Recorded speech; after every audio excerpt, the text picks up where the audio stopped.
Alors sur le marché de l'ancien, le coût moyen ralentit. 1,7% d'augmentation en glissement annuel au premier semestre. Nous étions à 5% d'augmentation en 2017. Il est clair que comme les revenus augmentent moins vite, nous avons ici aussi un transfert de clientèle, même s'il est moins marqué, il existe tout de même, surtout par l'intermédiaire des PC Pass. C'est pas du côté des PTZ, c'est plutôt du côté des PC Pass, qui sont plus nombreux en nombre et en production dans l'ancien que dans le neuf. Eh bien, cela signifie qu'au total, eh bien, nous avons une augmentation des coûts moyens 2 fois plus rapide que les revenus.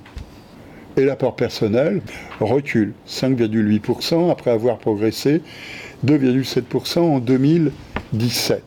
Illustration de cela, quand on compare deuxième trimestre 2018 au deuxième trimestre 2017. Nous avons un coût moyen d'opération qui progresse de 6 000 €. 5 500, j'avais arrondi. Voilà. Alors que dans le même temps, le montant emprunté, il progresse de 12 600 €.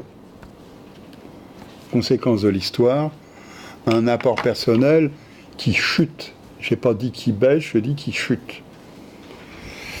Et cela confirme ce que l'on observe depuis le début de l'année, bien sûr, mais cela confirme aussi ce qui s'était déjà amorcé en 2017.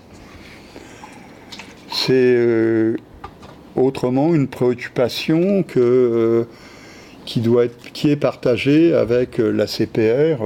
Nous avons donc cette baisse du taux d'apport personnel, un coût relatif qui reste élevé, et un allongement des durées dans l'ancien comme dans le neuf, 8 mois, en comparaison du deuxième trimestre de l'année dernière. Voilà ce paysage, c'est un paysage en plein bouleversement, soyons clairs.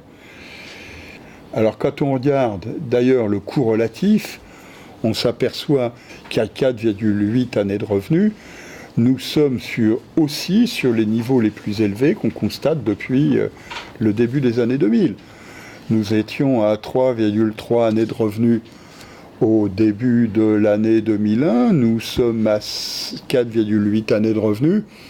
Nous avons aussi ici une augmentation de 50% du coût relatif. C'est tout de même une évolution remarquable. Dans ce paysage-là, on retrouve le même type d'évolution que celui que l'on a souligné dans le neuf lorsqu'on regarde les structures des clientèles les moins de 35 ans, 45,9%.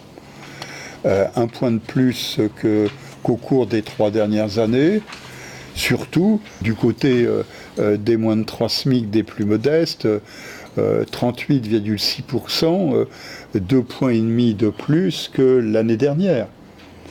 Voilà, c'est bien une transformation du marché qui s'illustre là, avec en contrepartie de cela un recul rapide des 5 SMIC et plus.